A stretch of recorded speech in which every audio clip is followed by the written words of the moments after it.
So what do you think Hunter's trying to say with this setting? Well, mangroves are fascinating. They kind of straddle the line between land and water with their roots forming a natural boundary. Right. And I think it's a really powerful metaphor for boundaries within relationships, Yeah. navigating those limits and challenges that come up when two people try to coexist. It's interesting. The novel actually describes Laura, struggling to navigate the mangrove roots. Oh, really? Yeah, she's like tripping, getting tangled.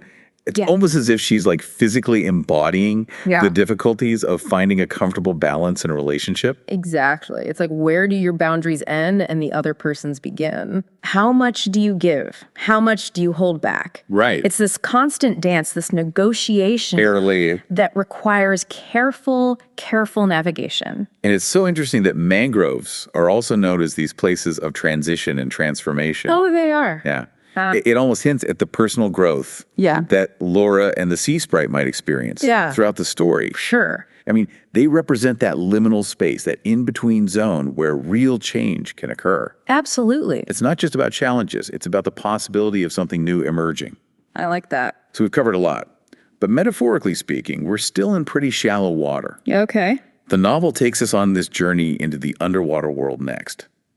Kelp forests, seagrass beds, coral reefs, and then eventually the vast open ocean. Yeah. I'm really curious to see what insights we uncover as we dive deeper into this metaphorical landscape. Yeah, me too. But that, my friend, is a story for our next segment. I can't wait.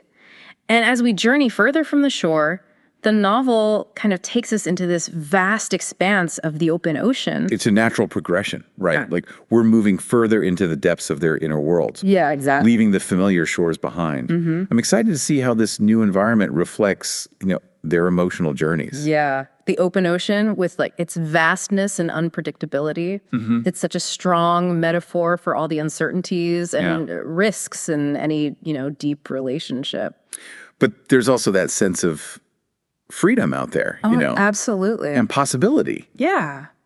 It's exhilarating, but also kind of terrifying. Yeah, like you could get lost out there. Yeah, exactly. Hunter really captures that duality well. The ocean can be both liberating and daunting. Right. And it mirrors the character's own kind of conflicting desires. Right. They long for connection. Yeah. But they're also scared of being hurt or losing themselves. Yeah, and the novel describes these like shifts in the water itself too, right? Like sometimes it's crystal clear and everything's visible, like almost too exposed. Right. And then there are those murky depths where you have no idea what's lurking beneath the surface. It's all symbolic, of course. Right. The clear water represents those moments of honesty, when they have to confront their true selves. Yeah, But it's uncomfortable. it is. So they retreat back to those murky depths, where they can hide their secrets. It's like those fish that use camouflage to blend in, Exactly. to avoid predators. Laura and Daphne are doing the same thing, but emotionally, Right. trying to protect themselves, avoid conflict.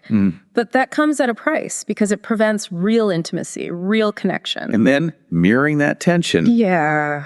the storm hits. Oh, yeah. Talk about a metaphor for inner turmoil. Right. It just comes out of nowhere, Totally. throws everything into chaos. Yeah. What do you make of that sudden shift?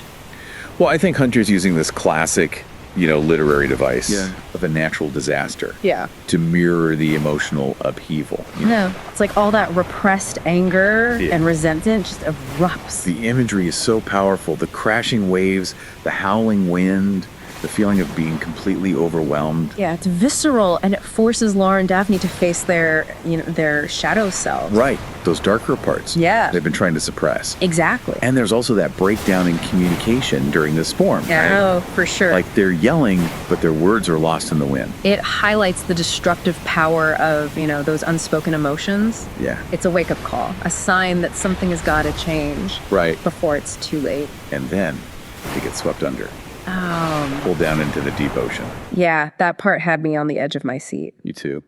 So the deep ocean, with its crazy landscape, the pressure, the bizarre creatures, it represents the deepest, most hidden layers of the subconscious, like the parts of ourselves we rarely confront. It's a journey into the unknown. It is, both literally and, metaphorically. And it feels like a necessary one. Oh, it is. Right. In order to heal, they need to face those fears and insecurities that they've been running from. It's in the darkness, Yeah. that real self-discovery begins.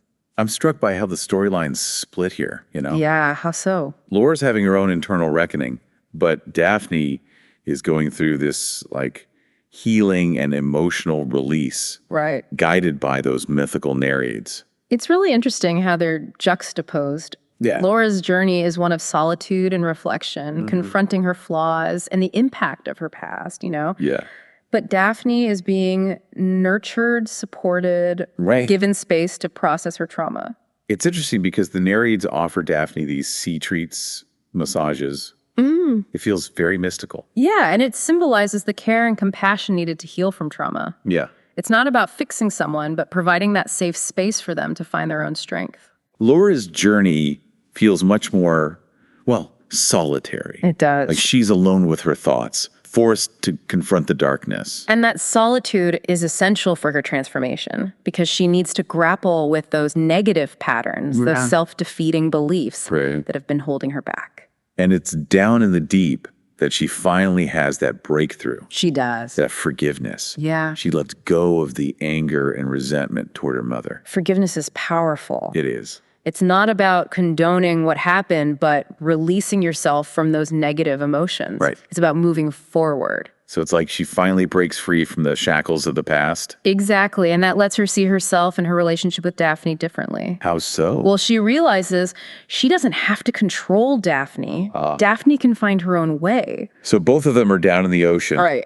going through these separate but interconnected transformations, and they're surrounded by all these deep sea creatures. Oh, yeah. And those creatures aren't just background decoration. Right. They all seem to like represent something deeper. Absolutely. Each one reflects an aspect of their inner world. What about those bioluminescent fish, creating their own light down there?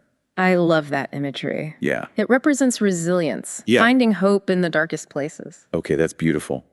But what about that anglerfish with its glowing lure attracting prey into its jaws? Oh, yeah, the anglerfish. It's kind of creepy. It is. I think it reminds us of the danger of deception. Right. Getting trapped in those unhealthy patterns. And giant squid. Those massive creatures lurking in the depths. Yeah. They embody those deep-seated fears, the primal anxieties that hold us back. So we've got Laura and Daphne facing their demons, each undergoing their own transformation, Yeah. surrounded by all these bizarre deep sea creatures. What happens next? Do they make it back to the surface? Well, that, my friend, is a story for our final segment.